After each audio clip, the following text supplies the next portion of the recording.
اولاً اس ماہ مبارک کی ڈھیر سارے مبارکباد آپ لوگوں کو۔ اللہ تعالیٰ سے دعا کریں اس شروعات میں ہی اللہ تعالیٰ اس بابرکت والے مہینے کو ہمارے لیے بھی برکت کا ذریعہ بنائے۔ اے اللہ، جس صحت اور عافیت کے ساتھ تو نے یہ رمضان ہمیں عطا کیا ہے، اللہ نیکیوں کی، بھلائیوں کی، ڈھیر سارے خیر کثیر کے اللہ تو ہمیں توفیق عطا فرما۔ جو بھی عبادتیں ہوں اللہ ہماری طرف سے ان کو قبولیت کا درجہ عطا فرما۔ جو کمیاں، جو کمزوریاں، جو غلطیاں ہوں ہماری طرف سے نادانی سمجھ کر، غلطی سمجھ کر اللہ درگزر فرما، آمین۔ سورہ فاتحہ اور سورہ بقرہ کی کچھ آیتیں۔ سورۃ الفاتحہ، اس سے پہلے بھی بات آئی ہے، سورۃ الفاتحہ، فاتحہ کا مطلب اسٹارٹنگ، آغاز، قرآن کا آغاز ہے یہ۔ جیسے ہر کتاب کے اندر ایک مقدمہ ہوتا ہے، ایک اسٹارٹنگ ہوتی ہے۔ کسی بھی جگہ پر جائیں تو آپ ڈائریکٹلی اپنے پوائنٹ پر نہیں آتے ہیں، اس کے لیے کچھ مقدمہ، کچھ تمہید، یا اسی طرح سے اپنے خاص موضوع پر بات کرنے کے لیے ایک طرح سے ماحول بناتے ہیں یا ایک طرح سے موسم بناتے ہیں۔ اسی اسٹارٹنگ کا نام سورۃ الفاتحہ۔ اسٹارٹنگ جو کتابیں پڑھے ہوں گے آپ لوگ جانتے ہوں گے کہ کسی بھی کتاب کے اندر جو کچھ بھی ہے وہ ٹوٹل آپ کے اسٹارٹنگ میں ہی موجود ہوتا ہے، خلاصہ۔ اسی وجہ سے سورۃ الفاتحہ کا نام ام الکتاب بھی ہے، ام الکتاب۔ پورے قرآن کے اندر جو مباحث، جو ٹاپکس، جو موضوعات آئیں گے ان سب کا مرکز آپ کو سورۃ الفاتحہ ہی کے اندر ملے گا۔ علامہ ابن قیم رحمہ اللہ فرماتے ہیں کہ قرآن کو، پورے قرآن کی اگر موضوع کو سامنے رکھیں اور ان کو تقسیم کریں تو 3 حصوں میں علماء نے تقسیم کیا ہے، ہر آیت نہیں بلکہ پورے موضوع کو سامنے رکھتے ہوئے 3 حصوں میں تقسیم کیا۔ ایک عقیدے سے ریلیٹڈ، دوسرا احکام سے متعلق، حلال حرام، جائز ناجائز، صحیح غلط، انہی کو احکام کہا جاتا ہے، اوامر اور نواہی سے متعلق دوسرا حصہ، اور تیسرا حصہ ہوتا ہے اقوام سے متعلق، قومیں، جیسے بنی اسرائیل ہے، یہود نصارہ، قوم عاد، قوم ثمود، قوم شعیب۔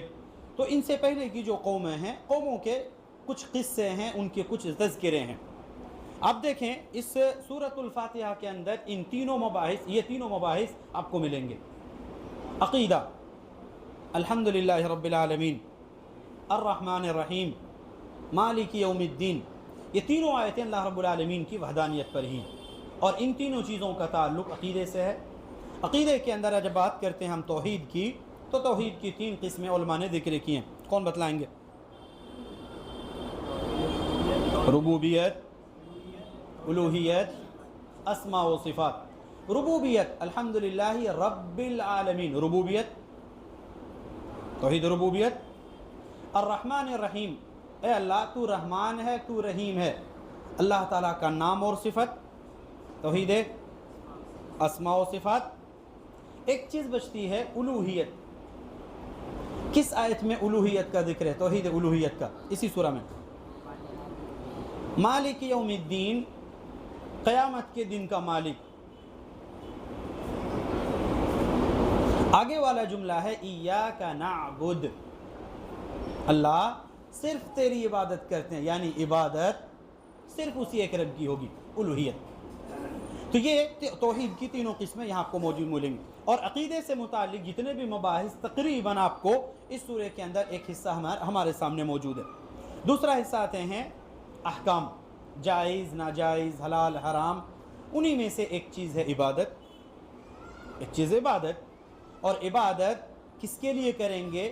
ایاک نعبد، اللہ نے کہا کہ اللہ، ایک انسان نے کہا کہ اے اللہ صرف تیری عبادت کرتے ہیں، یعنی عبادت ہماری صرف تیرے لیے ہوگی اور کسی کے لیے نہیں۔ عبادت احکام سے متعلق ہے کہ یہ کرو، عبادت کرو، کس کے لیے کرو؟ صرف اللہ کے لیے کرو، کس کے لیے نہ کرو؟ کسی اور کے لیے نہ کرو۔ عبادت احکام کے اندر آپ کی چیز ہے۔ اور اسی سے ایک دوسری قسم ہے نستعین، مدد مانگنا، اللہ تجھ سے ہی مدد مانگتے ہیں۔ ہزاروں سامنے مدد کے اوپر بس ایک جملہ کہوں گا آپ کے سامنے، مدد 2 قسم سے ہوتی ہے، یا اس کی 2 قسمیں ہوتی ہیں۔ ایک قسم جو آپ اللہ سے مانگتے ہیں، اور دوسری قسم جو آپ بندے سے مانگتے ہیں، بندے سے بھی مدد مانگتے ہیں، لفٹ لیتے نہیں، تو دونوں کے اندر فرق ہے۔ کوئی چیز اگر اسباب سے ہٹ کر ہے، اسباب سے ہٹ کر اگر کوئی چیز ہے، وہ مدد آپ بندوں سے نہیں لے سکتے ہیں۔ اسباب سے ہٹ کر اگر کوئی چیز ہے، وہ مدد آپ بندے سے نہیں لے سکتے ہیں، یا اس چیز کے لیے بندے کو نہیں پکار سکتے ہیں۔ اور اسباب سے ہٹ کر علماء نے پھر یہی ذکر کیا کہ 3 شرائط ہیں ایک بندے سے مدد مانگنے کے لیے، 3 شرطیں۔ بندہ حاضر ہو جس سے مدد مانگ رہے ہیں، چاہے ریئلی ہو یا ریلی ہو، حق سچ میں وہ موجود ہو یا موجود کے حکم میں ہو۔ جیسے یہاں سے سعودی عرب فون لگاتے ہیں آپ، مجھے فلاں چیز کی ضرورت ہے، سامنے والا حکماً موجود ہے، جسم کے اعتبار سے نہیں لیکن حکم میں موجود ہے، اسی لیے وہ موجود ہو، جس سے آپ مدد مانگ رہے ہیں وہ موجود ہو۔ دوسری شرط وہ حاضر ہو، کیا نام، حاضر ہو، ایک چیز بات ہو گئی، حاضر ہو۔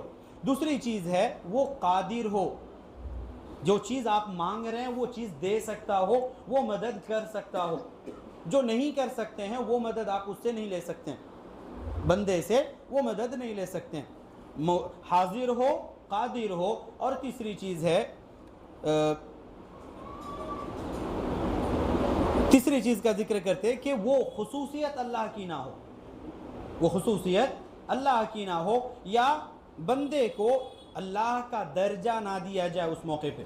کبھی کبھی میں نے سبب سے ہٹ کر کے کہا کچھ اسباب ہوتے ہیں، کچھ اسباب، لیکن ان سبب کو اگر آپ نے خود مدد کرنے والا سمجھ لیا تو یہ چیز، یہ مدد آپ نہیں لے سکتے، یہ مدد آپ نہیں لے سکتے۔ سبب کی حیثیت سے رکھیں گے، اسے اصل اور حقیقت کا درجہ نہیں دے سکیں۔ یہ ہے ایاک نستعین و ایاک نستعین، اور یہ عبادت سے متعلق۔ اس کے بعد ہے دعا، اہدنا الصراط المستقیم۔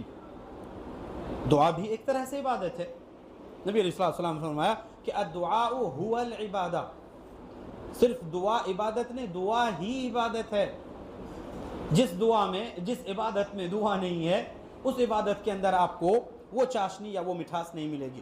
عبادت کے علماء نے ذکر کیا کہ آپ کے دل میں سب سے پہلے تعظیم ہونی چاہیے، آپ اللہ تعالیٰ کی عظمت، اس کے مقام کو سمجھیں، فیل کریں اس کو، تب جا کر کے آپ اس کی عبادت کریں گے۔ اپنے سے بڑا ماننا ہوگا۔ ایک استاد سے جب آپ علم حاصل کرنے جاتے ہیں، استاد کو اگر آپ نے سمجھ لیا کہ ان کے پاس تو کچھ بھی نہیں ہے، وہ علم آپ کو ملے گا وہاں سے۔ اللہ تعالیٰ کی عبادت ہم کرنے جا رہے ہیں تو وہ فیل کرنا ہوگا کہ وہ اللہ اکبر ہے، ہر چیز سے اوپر، ہر چیز سے بڑا اور ہر چیز سے عظیم ہے۔ دعا تو یہ اہدنا الصراط المستقیم۔ تیسرے حصے میں آتے ہیں کچھ قصوں کے ذکر کرنے کا مقصد اللہ رب العالمین نے بیان فرمایا تاکہ تم ان سے عبرت حاصل کرو، نصیحت حاصل کرو کہ تم ان جیسا نہیں ہونا۔ ان لوگوں کے اوپر اللہ تعالیٰ کی نافرمانی کا عذاب آیا، تم ان طرح سے ان کے جیسے نہیں ہونا۔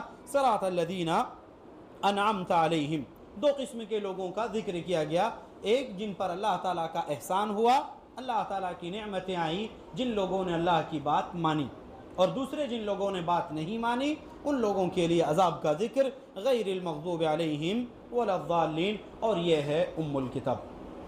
سورۃ الرقیہ بھی کہتے ہیں اسے، رقیہ جھاڑ پھونک کے لیے، کہیں دم ہو، کہیں درد ہو، کہیں کوئی تکلیف ہو، اللہ تعالیٰ کے حکم سے آپ یہ سورہ پڑھیں اور دم کر لیں، انشاءاللہ شفا ملے گی۔ سورۃ الرقیہ، اور بھی کئی سارے نام ہیں، یہ ہے سورۃ الفاتحہ۔ سورہ بقرہ، آپ کو اگر سچ میں ہدایت چاہیے تو اس کے لیے سب سے پہلے آپ کو اللہ کا ہونا پڑے گا۔ اگر آپ کو سچ میں ہدایت چاہیے، اللہ کی توفیق چاہیے، تو آپ کو اللہ کا ہونا پڑے گا۔ ہدی للمتقین، یہ ہدایت، یہ کتاب ہدایت ہے کن لوگوں کے لیے؟ متقیوں کے لیے، یعنی جو متقی نہیں ہیں ان کو ہدایت نہیں ملے گی۔ سچ میں ہدایت چاہیے تو آپ کو تقوی والا بننا پڑے گا، اور تقوی کا مطلب ہی ہوتا ہے کہ آپ اللہ کے حکم سے چلنے والا بنیں۔ اللہ نے اگر کہا کرو تو کریں گے، اگر منع کیا ہے تو رکیں گے، اور اسی کو ہم نے شارٹ الفاظ میں کہا کہ آپ کو اللہ کا ہونا پڑے گا، جو کہے گا اسی کے حساب سے ایک انسان چلے، یہ اصل میں تقوی ہے، اور تقوی کا فائدہ اللہ نے ذکر کیا، ہدایت ملے گی ایک انسان کو۔ जिस इंसान में तकवा नहीं, उस इंसान में आप देखें लापरवाही है, गफलत है, सुस्ती है। अमली ज़िंदगी में आप देखें, चाहे वो जिम्मेदारियों की ज़िंदगी हो, इबादतों की ज़िंदगी हो, कहीं ना कहीं कमी मिलेगी। इसी वजह से उलमा ज़िक्र करते हैं कि अगर आपको अपने आप को चेक करना है कि मैं अल्लाह का कितना हूँ, आप अपनी इबादतों पर गौर कर लेना। इबादत अगर सच में रास्ते पर है, सही तरीके से है, तो यानी हिदायत आपको मिली हुई है और हिदायत पर कायम है। इस दिन में आपने दुआ किया था कि ए अल्लाह हिदायत भी दे और हिदायत पर कायम भी रख, हिदायत भी दे और हिदायत पर कायम भी रख। आज हम लोग दुआ कर रहे हैं कि अल्लाह जैसे ये महीना तूने हमें हिदायत दी है, इस महीने में जो भी समझ बूझ, जो भी शऊर है हमें मिला कि इस महीने का हम एहतराम करें, अल्लाह तू इसकी तौफीक भी देना और इस पर कायम भी रखना। एक इंसान इस चीज़ के लिए भी दुआ करे।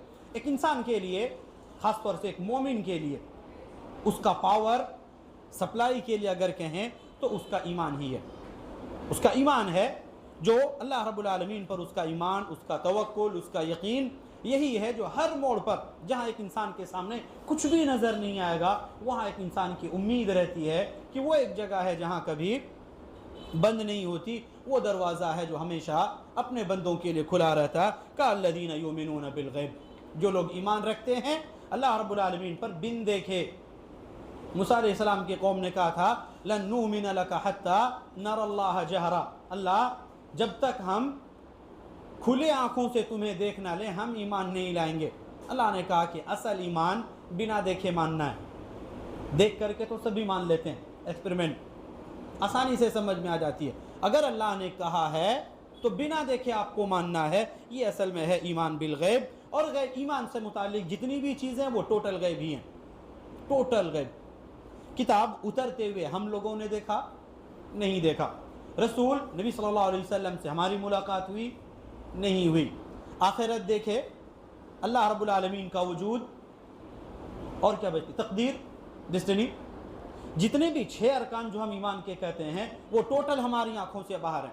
इसीलिए अल्लाह ने कहा कि युमिनूना बिल गैब, बिना देखे अल्लाह पर ईमान रखना है। और जब बगैर देखे उस पर भरोसा करेंगे तो जहाँ भी हो आपको कुछ नज़र नहीं आएगा, वहाँ वो नज़र आएगा कि नहीं, वो तवक्कुल, वो भरोसा। नबी अलैहिस्सलातु वस्सलाम फरमाते लो अंतुम तवक्कलून अला अल्लाह हक्का तवक्कुलि ला रज़क़कुम कमा यरज़ुक़ुत तैर तग़दू खिमासन व तरूहु बिताना। अगर आप सच में उस पर ईमान रखो और उस पर भरोसा करो जैसे होना चाहिए अल्लाह रब्बुल आलमीन पर, तो अल्लाह रब्बुल आलमीन तुम्हें वहाँ से रोज़ी देगा जहाँ से तसव्वुर भी नहीं कर सकते हो। वहाँ तुम्हारी मदद करेगा जहाँ तुम्हारे सामने कुछ भी रास्ता नहीं होगा। मूसा अलैहिस्सलातु वस्सलाम का किस्सा याद करें, जब फ़िरौन और उनके लश्कर से लेकर के वह बनी इसराइल को लेकर के बाहर, मिस्र से बाहर जा रहे थे, सामने दरिया, एक लाठी मारते हुए कभी समंदर में रास्ता बनते हुए देखें, नहर में भी नहीं बनती है। फौकल असबाब, असबाब से हटकर अल्लाह मदद करेगा जब आप अल्लाह रब्बुल आलमीन के होंगे तब। और ये है ईमान बिल गैब और उसका तकाज़ा। एक इंसान अगर गुनाह करे तो गुनाहों की वजह से उसके दिल पर पर्दा पड़ जाता है। कई बार ऐसा होता है कि एक इंसान हिदायत पर होते हुए भी उसे हिदायत नहीं मिलती है, हिदायत पर होते हुए भी नहीं मिलती है। बोलेंगे ऐसा कैसे हो सकता है? जी हाँ, एक इंसान से अल्लाह रब्बुल आलमीन उसके नेकियों की तौफीक छीन ले, यही उसके लिए हिदायत छीन लेना है। हिदायत पर आज बदकिस्मती के साथ कहूँ हमारी अमली ज़िंदगी शायद इसी डगर पर चल रही है। एक तरह से ईमान तो है, अक़ीदा है, तौहीद है हमारी ज़िंदगी में, अमली ज़िंदगी में हमारी कमज़ोरी है। अल्लाह के लिए इस महीने को अपने लिए एक रिफ़्रेशमेंट समझें और अपने तब्दीली के लिए एक बेहतरीन मौका समझें कि कहीं ऐसा ना हो कि इस महीने के बाद भी हमारी ज़िंदगी में अगर वही बदआमालियाँ, वही अमलों के अंदर कोताही और वही हमारे दिलों के अंदर गंदगी बाकी रह जाए, सच में हमसे महरूम और कोई नहीं होगा। एक मौका है हमारे सामने इस महीने के अंदर अपने आप को गुनाहों से दूर करने, अपनी ज़िंदगी को, चाहे ज़िम्मेदारियों की ज़िंदगी हो, तालीम की ज़िंदगी हो, काम की ज़िंदगी हो, जो जहाँ भी हो वहाँ रहते हुए आप दीन और दुनिया का बैलेंस बरकरार रखें। ये एक महीना हमारे लिए रिफ़्रेशमेंट के तौर पर है। अल्लाह रब्बुल आलमीन हमारे लिए से ज़रिया नजात बनाए, हमारे लिए ज़रिया मग़फ़िरत बनाए। एक इंसान गुनाह जब करते हैं तो गुनाहों की वजह से एक इंसान के दिल पर पर्दा पड़ जाता है, और जब पर्दा पड़ जाता है आप उस इंसान को समझाएं ना समझाएं दोनों ही बराबर होता है, वो चूँकि मानने वाला नहीं होता। अल्लाह ताला इस दर्जे से हमारी हिफाजत फरमाए, आमीन। एक इंसान को जो नेमत मिली है उस पर शुक्र करना चाहिए, उसका शुक्र अदा करना चाहिए।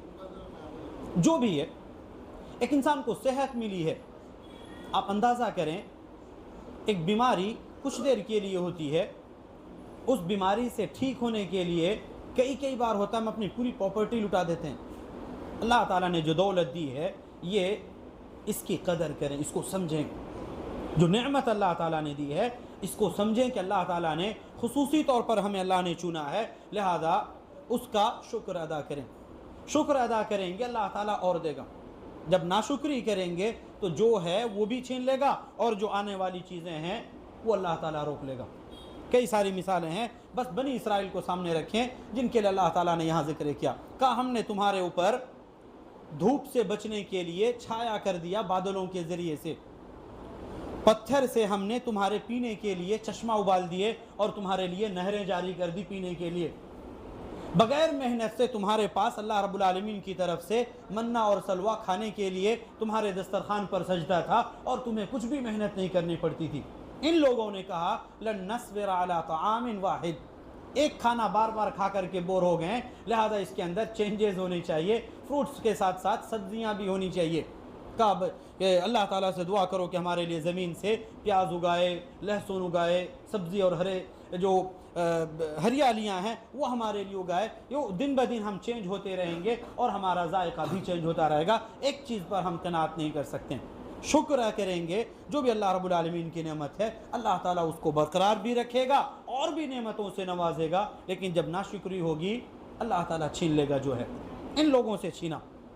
और बनी इसराइल के यहाँ ज़िक्र का मकसूद भी यही था कि आप जब अल्लाह ताला की नेमतें देखें तो उन पर अल्लाह का शुक्र अदा करें, कम अज़ कम अल्लाह ताला की तारीफ़ करें। जब भी हो अल्हम्दुलिल्लाह माशाअल्लाह के ज़रिए से उन चीज़ों का जिक्र करें, वो बरकरार भी रहेंगी और भी अल्लाह ताला नेमतों से नवाजेगा। लेकिन जब नाशुक्री होगी तो नाशुक्री की वजह से जो चीज़ है वो भी छीन ली जाएगी और एक इंसान से आने वाले जो अय्याम हैं उनके अंदर भी भलाइयाँ रोक ली जाएंगी। और भी कई सारी चीज़ें हैं, फ़िलहाल इत्तेफा करते हैं। अल्लाह ताला से दुआ करें या आमीन हम तमाम लोगों को कुरान करीम से जुड़ने, कुरान को पढ़ने, समझने और उनके अहकाम पर अमल करने के तौफीक अता फरमाए।